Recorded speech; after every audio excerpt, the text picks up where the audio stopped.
Hello guys, you're welcome to my channel. And so in today's video, I would like us to read a newspaper report which was reported on Monday, June 17th, 1957. So this story was written on Monday, June 17th, 1957. And I believe that some of these primary sources may help us to really understand the history and the real issues that took place during the attainment of independence and how these power struggles played out between J.B Danquah of the UGCC and Osagyefo Dr. Kwame Nkrumah of the CPP. And that is why I thought of showing you or bringing to you this important piece. Now, let's read the caption. So it says, "Put Queen's head on our Queens. Opposition demand." Interestingly, this opposition here was the NLM, the National Liberation Movement, which was founded by some people of Asante and also some of the Achim people. They founded the NLM. Okay, and if you read the history, you realize that the NLM opposed Nkrumah on several occasions. They even called for a new election to take place and all of that. So let's read something here. Now, at a conference held at the home of Dr. J.B Danquah in Accra yesterday, the National Liberation Movement and its allies demanded that the Queen's head should be placed on the national currency, coins and notes of Ghana, and not that of our Prime Minister Nkrumah. The resolution, which was passed at the conference, also asked the parliamentary oppositions to raise the matter in the National Assembly, if necessary. The conference had observed that the Minister of Finance, Mr. J.B Danquah, had been unable to answer whether or not Dr. Nkrumah's head would appear on the national currency in the National Assembly. The conference further resolved that new stamps bearing the portrait of the Queen as the constitutional head of the Ghana state should be put into circulation. It called on the government to withdraw the stamps bearing Dr. Kwame Nkrumah's head from circulation in accordance with its own promise to the nation that the stamps were to be withdrawn on June 5th. A government release in the first week of the last month said that the special postage stamps issued to commemorate the attainment of Ghana's independence will not be withdrawn from sale on June 5th until further notice. The third protest by the conference is against the fixing of the 1957 to 1958 mid-crop cocoa at 72. A resolution dealing with the subject requested that, in fairness of the farmers, the main crop season price should be fixed at 80. Now, withdrawal stamps.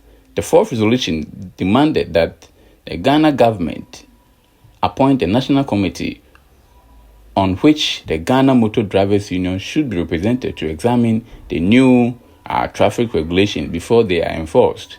The conference endorsed the protest by the National Executive against the rejection of the Queen's representative from the Christianborg Castle. Against the the conference endorsed the protest by the National Executives against the ejection of the Queen's representative from the Christianborg Castle. The conference, which was attended by 60 delegates, decided that the movement should be organized in southern Ghana in the two regions, eastern and western. At an NLM rally held in Nsawam at the weekend, Dr. K.A. Bujia, leader of the parliamentary opposition, called on the people of Ghana to help the opposition to stamp out all forms of injustice.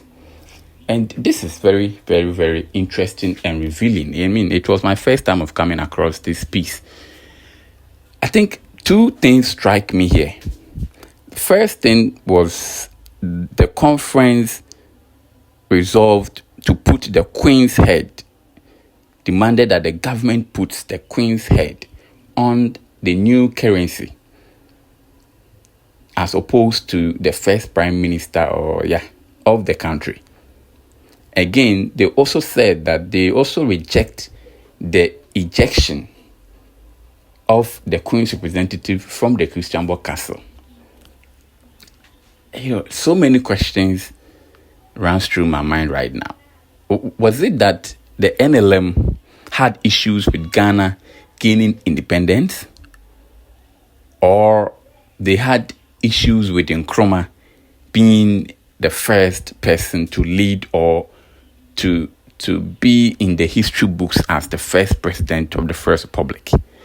I don't get it, because if we have gotten our independence, why should you be afraid, or you still want to keep the Queen's head on your currency when they will not do that?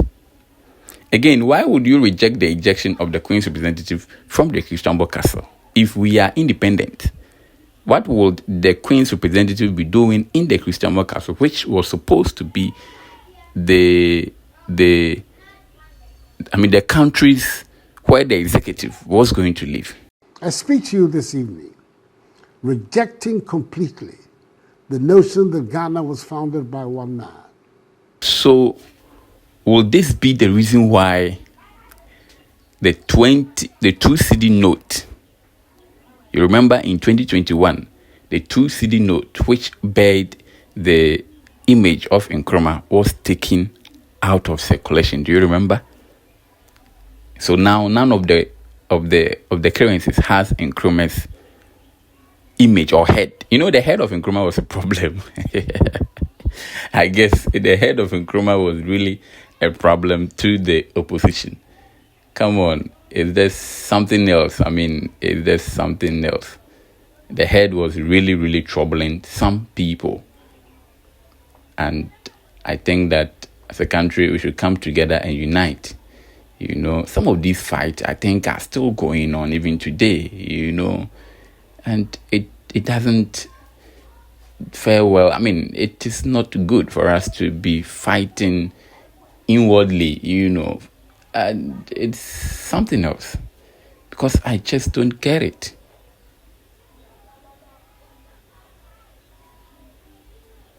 And I know a lot of people would have issues to say. I don't want to comment too much, because I'm trying to understand why the NLM would do such a thing. It looks as if they just didn't want everything colonialism to leave. They just wanted to maintain some. I don't know whether they did not understand the independence, or I'm trying to understand them. But hey, you can share your view in the comment section, and let's all judge, and share ideas. And do you think it was even right for Nkrumah's image to be on the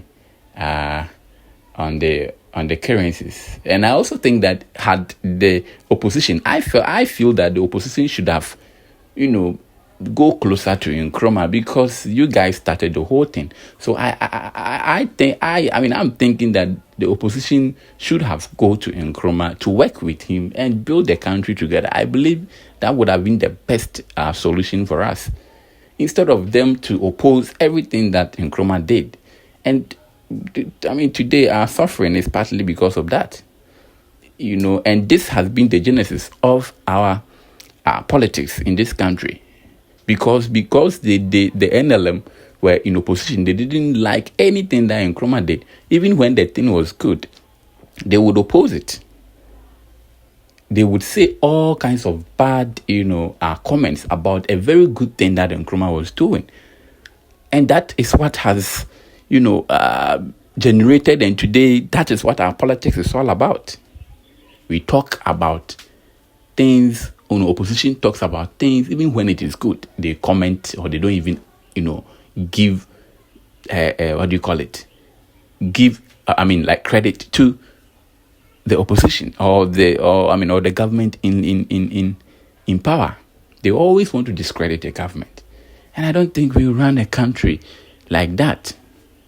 So I think that had the leaders of the UGCC, unite with Nkrumah and do something, I believe that we would have been far, far, far, far ahead instead of this petty politics that we've been doing with our country and history. And today, things are, just out of place. That's my thoughts, though. You can share yours in the comment section. Do not forget to subscribe to this channel. Have a nice day and bye-bye. Thank you for watching.